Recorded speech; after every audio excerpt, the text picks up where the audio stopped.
a lancé un crowdfunding au profit de l'association La Maison des Femmes.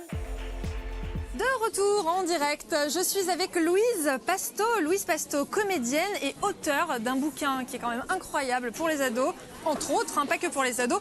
Ta putain de vie commence maintenant, lettre aux adolescents. Louise, bonsoir. Bonsoir. Alors, j'ai fait mes recherches sur toi, Ouais. J'ai regardé un petit peu ce que tu avais fait, j'ai vu le titre de ton bouquin, je me suis dit, qu'est-ce que c'est que cette histoire? Et j'ai commencé à lire tous les témoignages des mamans, des adolescents, des femmes, des garçons. Et tout le monde était unanime, c'est une femme qui arrive à nous parler, à nous dire des vérités sur l'adolescence, sur la puberté, sur la vie, et à nous mettre un petit peu des gifles. Est-ce que tu peux nous raconter de quoi parle ton bouquin? Merci d'abord. De rien. C'est un super compliment. Et ben mon bouquin, en fait, il essaye de donner des clés de vie pour permettre aux ados de gagner du temps, parce qu'on dit tous cette phrase, ou on l'entend tous au moins une fois: j'aimerais tellement penser comme je pense maintenant et avoir 10 ans de moins.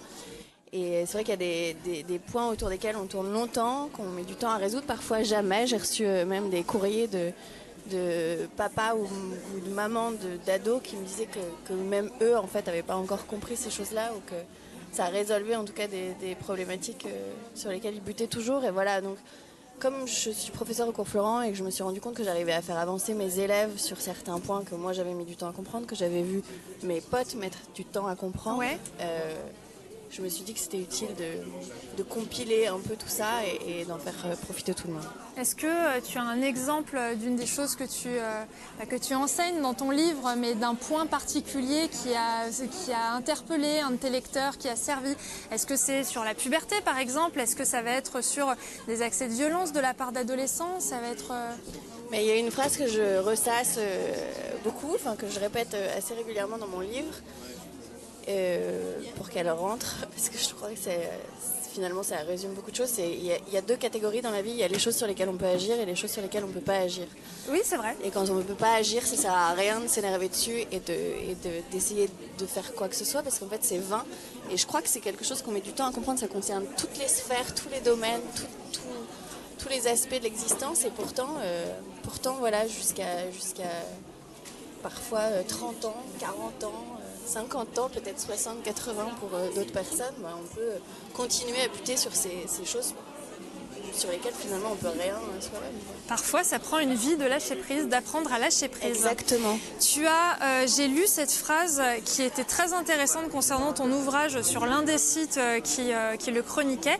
C'est un ouvrage qui insiste sur la nécessité d'assumer ce que l'on est et s'inspirer des autres sans les envier. Et justement, aujourd'hui, on est complètement dans cette thématique avec cette soirée pour toutes, au profit en plus de la Maison des Femmes, donc c'est-à-dire qui va tendre une main aux femmes victimes de violences. Comment est-ce que tu pourrais résumer cette action, parce que ça ne doit pas être évident pour tout le monde de s'assumer au quotidien?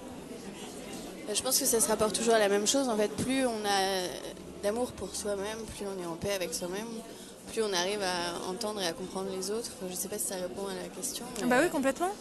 Mais voilà, pour moi c'est ça, et finalement plus on est capable aussi de cohabiter ensemble et finalement de souhaiter le meilleur et d'avancer de façon totalement optimiste et positive avec autrui, quoi.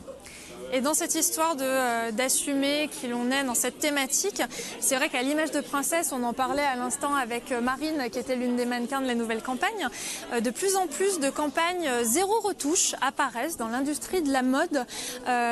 Est-ce que c'est selon toi une nécessité pour que les femmes, entre autres, apprennent à s'accepter telles qu'elles soient? Est-ce que tu trouves ça bien? Je pense que c'est une nécessité de parvenir effectivement à s'accepter tel qu'on est. Après, il faut s'amuser, je crois, de ces artifices-là, que ce soit le maquillage, les vêtements, etc. Je pense qu'il faut que ça reste quelque chose de léger. Et donc oui, en tout cas, il faut partir de cette base sincère vis-à-vis de soi-même pour pouvoir, je crois, s'épanouir au mieux, pleinement, et être bien avec soi-même et du coup avec les autres.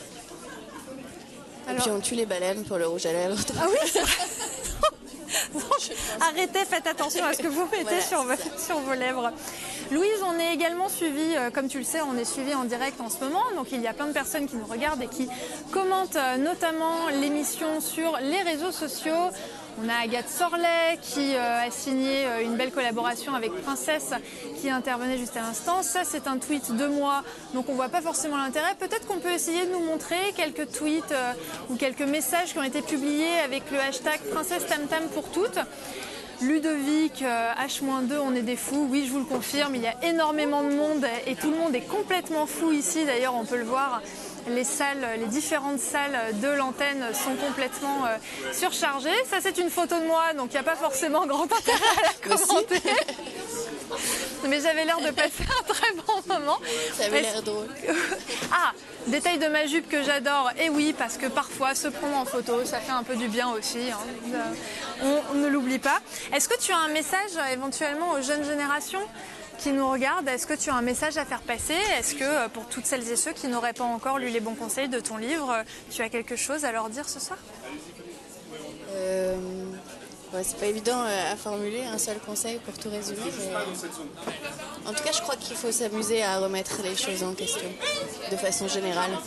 J'entendais tout à l'heure ce qui était dit sur l'excision et ça m'a profondément violenté même de réentendre ce constat. Et voilà, je pense qu'il faut s'acharner, quoi qu'il en soit, dans les moindres petits recoins de la vie, à remettre les choses en question parce qu'on oublie et qu'il y a quelque chose qui est très très très très fort dans l'existence, c'est l'habitude. Et on s'habitue à tout, et même au pire. Oui, et donc, voilà, quel que soit l'endroit où vient se nicher cette petite habitude qui finalement peut être très nocive, et voilà, je crois que c'est important d'aller la dénicher et du coup de l'interroger et d'y faire face. Justement, on aura l'occasion d'y revenir tout à l'heure avec une invitée qui nous rejoindra un peu plus tard aujourd'hui, Aurélie Garnier-Brun, qui est représentante de l'association En Avant Toutes. Et justement, c'est une association qui a également un site qui permet de tester notamment si son couple est sain, si on se trouve dans un couple sain. Et c'est pas forcément toujours évident, ou alors qui apprend notamment à dire stop lorsqu'on est dans une situation nocive ou alors dangereuse pour soi ou pour les autres. Je me permets de revenir 2 secondes du coup sur la Maison des Femmes, puisque nous sommes ici pour en parler. Il y a un crowdfunding qui a lieu en ce moment. Ina Modja, qui est la marraine de l'association, était avec nous un peu plus tôt lors de l'introduction. C'est une structure d'accompagnement située en Seine-Saint-Denis qui offre un accompagnement médical et psychologique aux femmes victimes de violences. 250 000 femmes victimes de violences en France. Une femme meurt tous les 3 jours sous les coups de son conjoint. On a l'impression que ça a lieu à l'autre bout du monde. Non, c'est ici, en France, que tout ça arrive. 40% des cas de violences conjugales débutent lors de la première grossesse. Que des chiffres très réjouissants.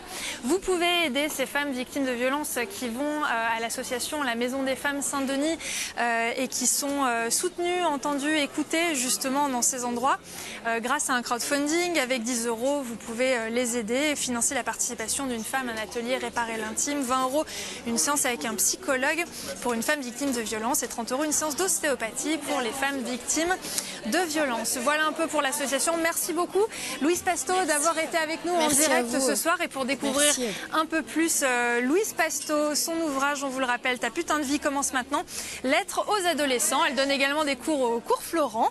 Merci d'avoir été avec nous. Et pour découvrir plus en détail l'association La Maison des Femmes, je vous propose de regarder tout de suite une vidéo sur cette belle association. Merci beaucoup.